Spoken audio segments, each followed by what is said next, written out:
Bismillahirrahmanirrahim. Assalamualaikum warahmatullahi wabarakatuh.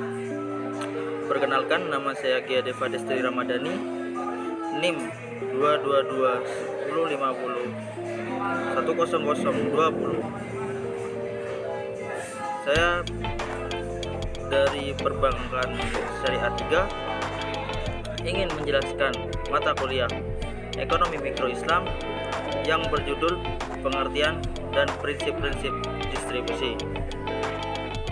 Saya akan menjelaskan yang pertama, yaitu pembagian teori distribusi. Yang pertama, distribusi dalam arti penyaluran barang atau jasa dari produsen ke konsumen. Yaitu di sini distribusi adalah kegiatan ekonomi yang tujuannya menyalurkan barang hasil produksi dari produsen ke konsumen. Kegiatan distribusi meliputi perdagangan, pengangkutan, penyimpanan, dan seterusnya hingga barang atau jasa tersebut sampai pada konsumen. Dengan kata lain, distribusi merupakan kegiatan ekonomi yang menghubungkan antara kegiatan produksi dan konsumsi. Saluran distribusi langsung adalah saluran distribusi yang dalam proses penyaluran barang dari produsen dilakukan secara langsung ke konsumen. Contohnya, seorang petani yang menjual barang hasil pertaniannya secara langsung kepada konsumen, atau dengan cara mendirikan warung di pinggir jalan milik sendiri sehingga harganya lebih murah. Yang kedua, distribusi dalam arti penyaluran pendapatan oleh produsen atau konsumen. Dalam buku pengantar ekonomi mikro oleh Gilarso, pengertian distribusi adalah penyaluran hasil produksi dari produsen yang membuatnya kepada konsumen yang memerlukannya. Tujuan distribusi merupakan untuk memastikan keberlangsungan kegiatan produksi dan memastikan produksi diterima oleh konsumen dengan baik.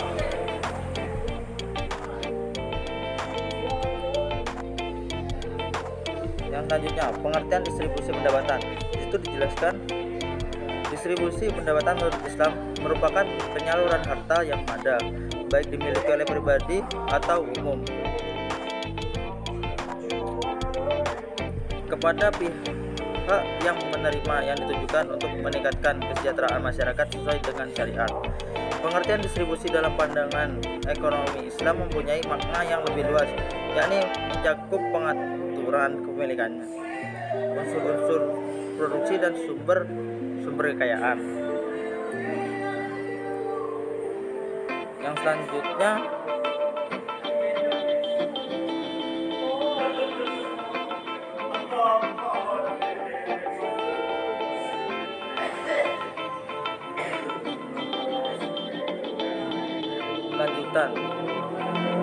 sedangkan kekayaan adalah harta benda yang dimiliki seorang yang digunakan untuk memenuhi kebutuhan hidupnya sehari-hari maupun jangka panjang.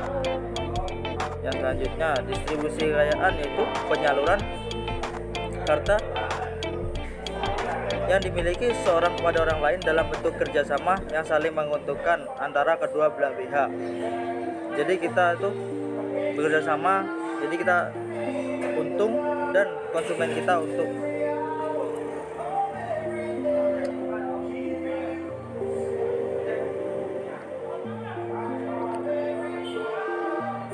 Yang selanjutnya yaitu prinsip distribusi dalam Islam. Yang pertama ada larangan riba dan gharar. 2. Keadilan dalam distribusi. Ketiga, sesuai dengan konsep kepemilikan dalam Islam. Yang keempat, larangan menumpuk harta. Baik, saya akan menjelaskan tentang larangan riba. Riba merupakan suatu tambahan lebih dari modal asal. Biasanya transaksi riba sering dijumpai dalam transaksi utang piutang, di mana kreditor meminta tambahan dari modal asal debitor.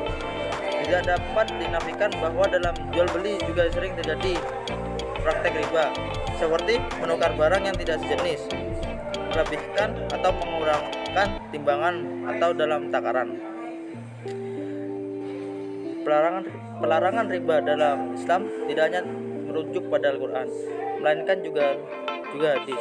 Hal ini sebagaimana posisi umum hadis yang berfungsi untuk menjelaskan lebih lanjut aturan yang telah digariskan melalui Al-Quran.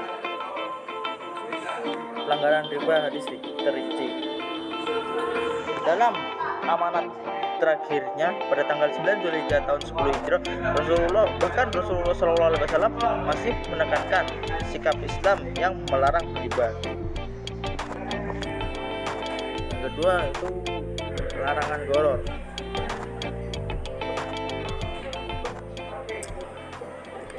Menurut bahasa Arab, makna gharar adalah pertaruhan, sehingga Syekhul Islam Ibnu Taimiyah menyatakan al-gharar adalah yang tidak jelas hasilnya.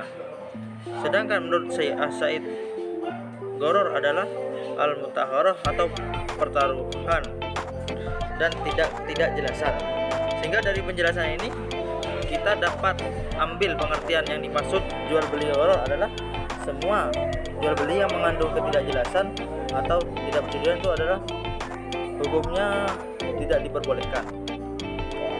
Bahkan dalam syariat Islam jual beli gharar ini terlarang.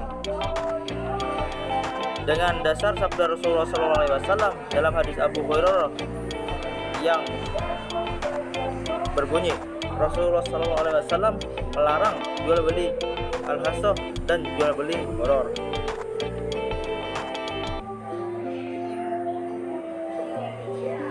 Yang kedua, keadilan dalam distribusi. Keadilan distribusi mengacu pada persepsi yang dimiliki karyawan terhadap keadilan yang dirasakan dari hasil yang diterima karyawan dari organisasi.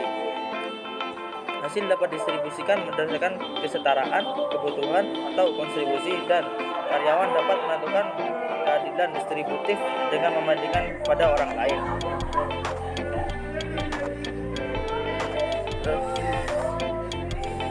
Yang ketiga, sesuai dengan konsep kepemilikan dalam Islam. Konsep dan kepemilikan dalam ajaran Islam berawal dari pandangan bahwa manusia memiliki kecenderungan dasar atau fitrah untuk memiliki suatu harta secara individual, tetapi juga membutuhkan pihak lain dalam kehidupan sosialnya. Islam memiliki karakteristik yakni insaniyah atau manusiawi. Ini digambarkan dengan Islam memiliki perhatian yang jelas dan kuat pada kemaslahatan kemanusiaan, baik dalam akidah, ibadah, muamalah, akhlak, dan orientasi lainnya. Yang keempat, larangan menurut harta.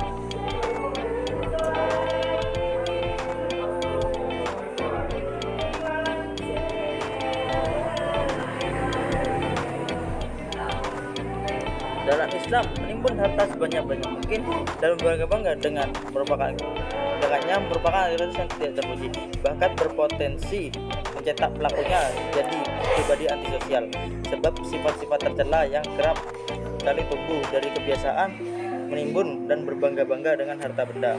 Al-Quran dan hadis sangat tegas melarang hal ini, sekaligus dengan tegas pula memerintahkan untuk senantiasa berbagi agar menjadi pribadi yang dermawan dan soleh sosial.